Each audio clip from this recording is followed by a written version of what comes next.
دردناکه واقعه رامخې ته شوې ده چې د شپېتو کالو بوډا سړی د یوې څلورو کالو ماشومې سره زنا کوي او بیا د کلي خلک هغه بوډا د هغه ماشومې سره د زنا په وخت کې ګیروي او بیا هغه بوډا سره داسې کار کوي چې تور کړی توبې وباسي. دوستانو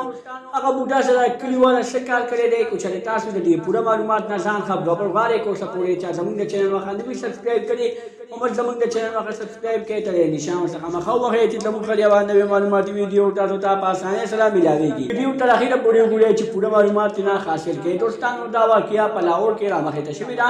چې د شپېتو کالو بوډا راباسي د یوې څلورو کالو ماشومې سره په زبردستۍ باندې زنا یعنې غلط کار کوي. خو چې کله هغه بوډا د هغه ماشومې سره غلط کار شروع کړي نو د کلیواله خلک د هغه بوډا کور ته ورشي او هغه بوډا د هغه ماشومې سره په زبردستۍ باندې ګیر کړي. دوستانو چې کله هغه بوډا د هغه ماشومې سره ګیر کړي نو هغه بوډا سره د کلیواله داسې حرکت وکړي چې ټول کلي دپاره یو عبرت شي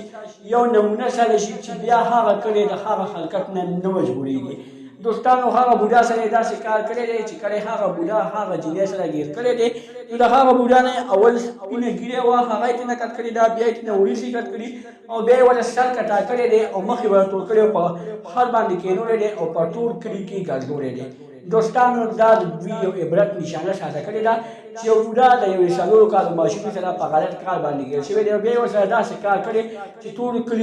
کلیواله ورته شاباسي ورکړی دی چې تاسو دې بوډا سره داسې کار وکړو سبا به داسې یو ځوان یو بوډا نه راباسي چې یو د څلورو کالو یا پړې ماشومې سره زنا کوي. دوستانو دا وه زموږ نننۍ ویډیو که زموږ دا ویډیو خوښه شوې وي زموږ د چینل هغه سبسکرایب کړئ تر دې نشان ورڅخه مخه ووهئ